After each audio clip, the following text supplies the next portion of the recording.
an illness and a disease that it's insidious, and it's like any other disease where it's trying to kill the person.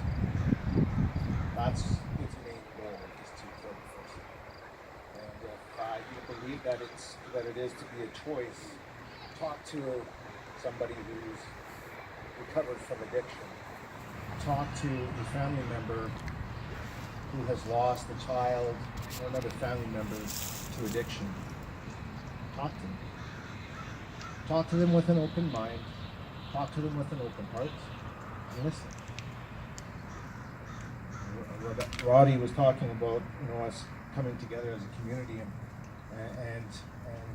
hugging each other and being there for each other. And that's all that I ever wanted, was for somebody to be there for me, because when I reached out, I was told there was no help for the longest time. And I could have, if there was a center like this 30 some odd years ago, I could have been saved. I could have been saved a lot of years of struggle. We need more days like today. We need to be vigilant and determined every day about bringing awareness to addictions and trying to end the stigma associated with it. Because again, our friends, our family, our kids, our mothers or fathers are dying every day. And just because you don't see it, because somebody's not sleeping or passed out on the ground here right in front of you, does not mean it's not happening. It happens everywhere. It's already in your schools, in your grandkids' schools. It's everywhere. Somebody once said to me that there's no drug problem out in this area. When I was 16, I used to drive out to this area from Transcona and purchase my drugs. It's been here for many, many years, and it's not going anywhere. And it's only getting worse. So, again, I implore you to have that open mind and open heart and learn about addictions. Talk to people who have recovered. Talk to people who want that help and try to understand and push the behaviors aside and understand the disease. Because that person is not those behaviors. They're not. Nobody wakes up saying, I'm going to go and rob my own family. I'm going to rob a bank. I'm going to do whatever it takes to get my next fix. Thank you very much. I appreciate that. What a beautiful day again. Thank you all for coming out. And love you all.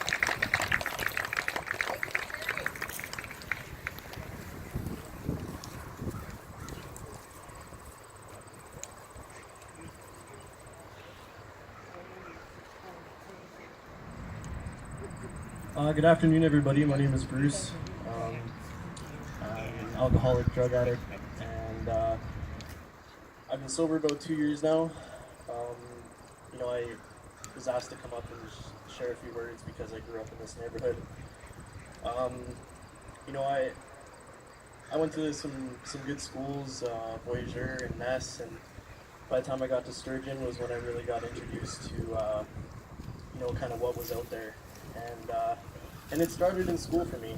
It really started in school. You walk down the back doors and you can get pretty much anything that you wanted. And to think that it isn't here is people probably, I think, in my opinion, putting their head in the sand, because it's everywhere. And, I wish that I knew a bit more about alcoholism and drug addiction, because I just didn't know anything. My family didn't know anything. So when I started going through this process, it was all new to everyone. We didn't have any idea of what the signs are, what you should look for. It was just it was all very new, so it was very difficult. I fought a lot with my mother. I had two little brothers, and I decided that I didn't have to be accountable to anybody, and I could just do whatever I wanted. And my will got me to where I am today, or where I ended up was, you run out of family members to use, and you're living out of your van, and eventually, I was beaten down enough to say that I just need help, and that started the conversation of what's out there. But not knowing what I was going through at the time, I just kind of figured that everything else is the issue, and drugs and alcohol are just kind of keeping me going. But those were the things that were really bringing me down, and so I went into the AFM down on Magnus Street, and it was a great program. It was a great facility. All the counselors, all the residential care workers, they had been through it, so you're walking into a place with open arms and people that understand. And for me in my own recovery, the biggest thing is knowing that you're not alone, knowing that whether you're going to meetings or you're going to treatment, that people know what you're experiencing, and most of the time have been through it, if not worse. So, I mean, having a treatment center here would be incredible. Not only for the location but there's people that can't just leave home. They can't just walk away from their families and go check into treatment. But to drive down to Main Street and back every day and still go to work is difficult. So I think having a treatment center here where you can do residential or day program, just so you have more options, and I think it'll help create a lot of awareness. So yeah, I'm just honored to be asked to speak and to share a little bit about my story. But yeah, I'm really grateful to be in a position to say something, and I see lots of friends and family out here, which is great too, because it was through treatment that I started to get help and reconnect with those that I really hurt. So just thank you very much.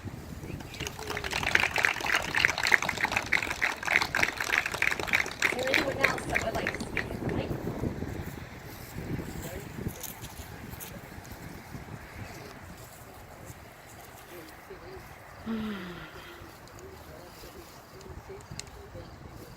Hi everyone, my name is Kirsty. I live just down here in St. James. I 150% have fully supported this treatment center for various reasons.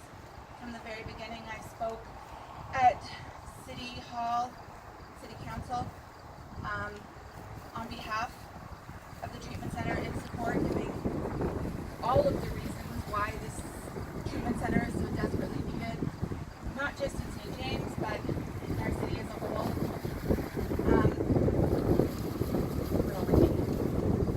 I work as a registered nurse in the city's biggest hospital, emergency psychiatric emergency nurse. Every single day that I work with families like without death, patients like Gabriel and many of your family members, trying to get them help, and sadly not having enough resources, whether it's for detox, whether it's for family counseling, and long-term treatment centers in our city.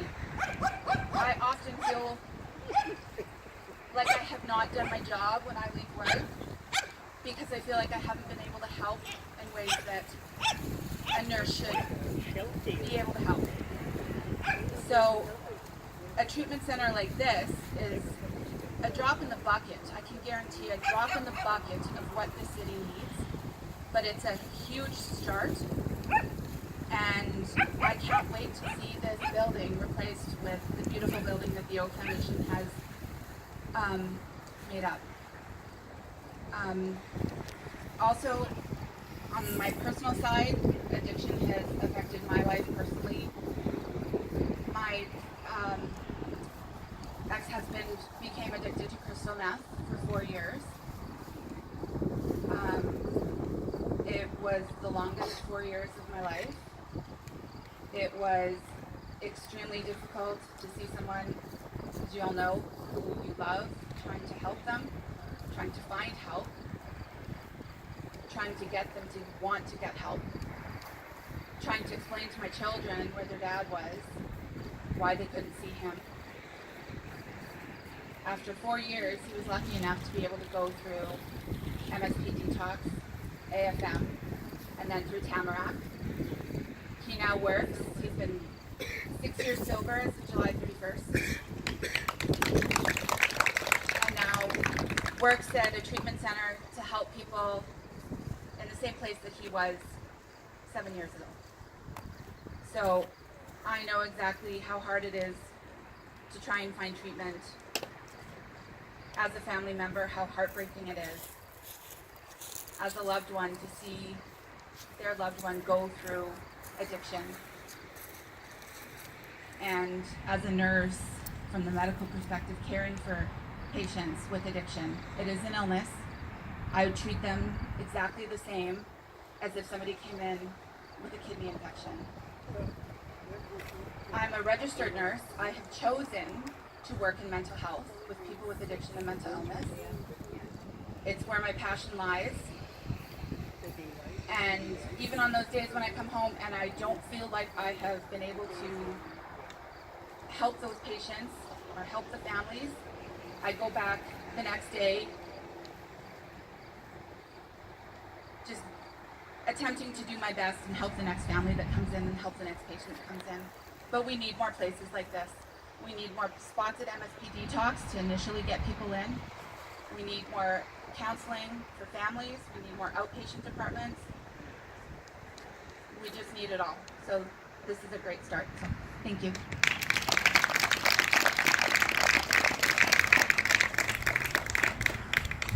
Anybody else?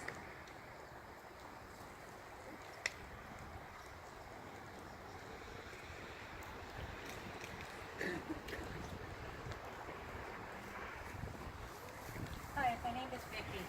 I moved to this area about 15 years ago with my 2 young children.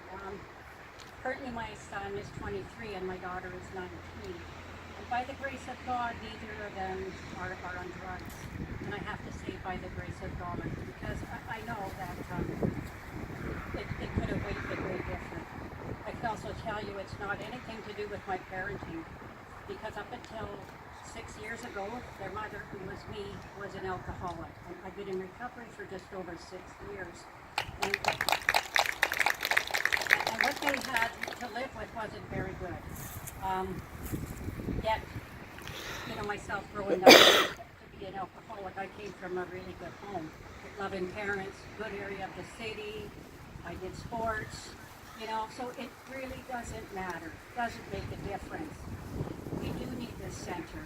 I mean, anybody that's a mother or a parent or, just reading about any child that has lost their life to addiction is just heartbreaking.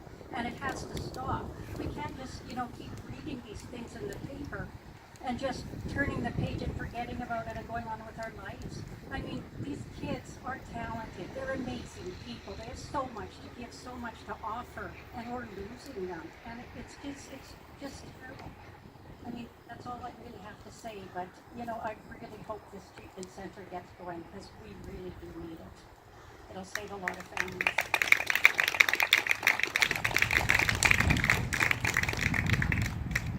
Anyone else? Ian?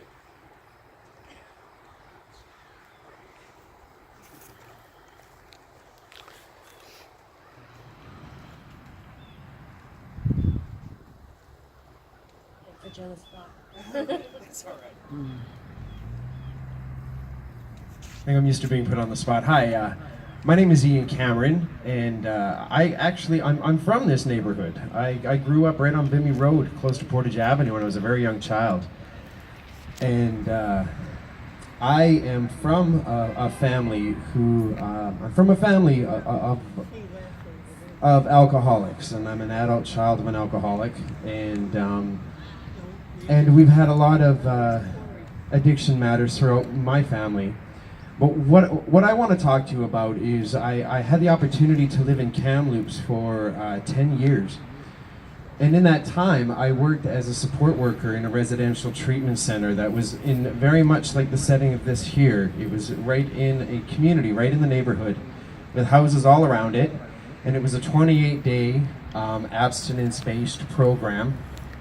And I got to be a support worker in this environment, and I got to see people experience an inner power and an inner strength that they had not realized before. And I believe that that happened because of the connection that they felt not only with each other, but the connection that they felt with the community. And I believe that it is the community connection that's going to draw people to this facility to work through a program that will have them realizing a state of wellness that they had not imagined before. So my job as a support worker led me into school to become a social worker, and I'm now one course away and 6 weeks away from becoming a licensed social worker. And I'm very passionate about this matter, and I'm fortunate at this point in my life to say to you that I have not yet addressed a matter of addiction in my own life. But that's not to say that I won't, as because I don't know what's going to happen in my future, and neither do none of us. We don't know what's going to happen. We could possibly be one doctor's prescription away from an addiction, and that is the reality of it. Addiction touches us all. It's not just the what you see on TV and people making bad choices. Sometimes those choices are made for us out of our control, like a doctor's prescription, and that leads us down a spiraling path. So I'm very excited for, one, the online support that the Bruce Oak Recovery Center has received. I know just in a matter of days, the change.org website for support went from, I think, 350 signatures to, I think we're approaching 15,000 people. 15,000 people who have seen the necessity for having a place where people can heal and experience wellness, and to do so in a community such as this. I'm from this community, and I can't say how proud I am of the people in this community and the amount of support that is behind this project. And to the people who are fearful of what's going to happen when this center opens, keep an open mind, because it's okay to be wrong all along. It's completely okay to be wrong about your perception. Once you have more information in regards to what's going to happen, not only for the center, not only for a neighborhood, but we're going to look at this as the wellness of our entire city, because our city is hurting, and this is it has the recipe to really create a community not only within St. James, but within our entire city. Thank you.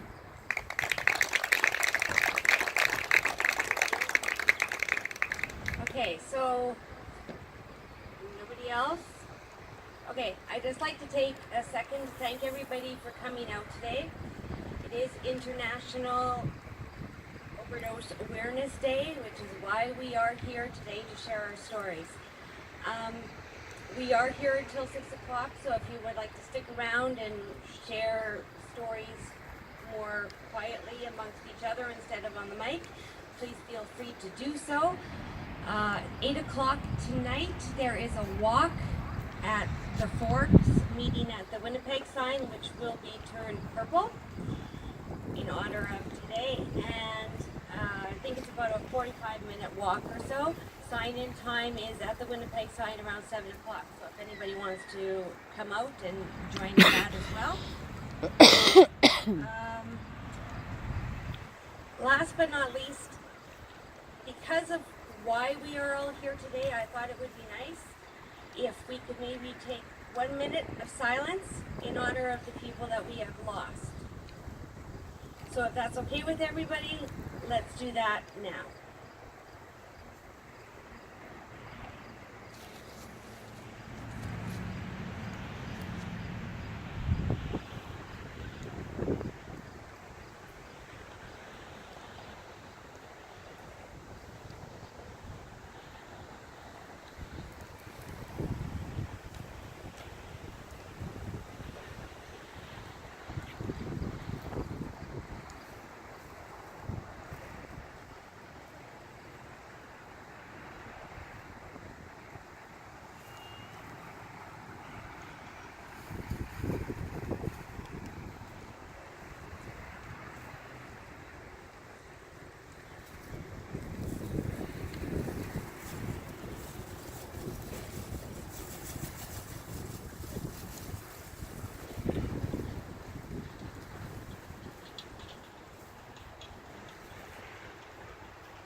All right, everybody. Thank you again for coming.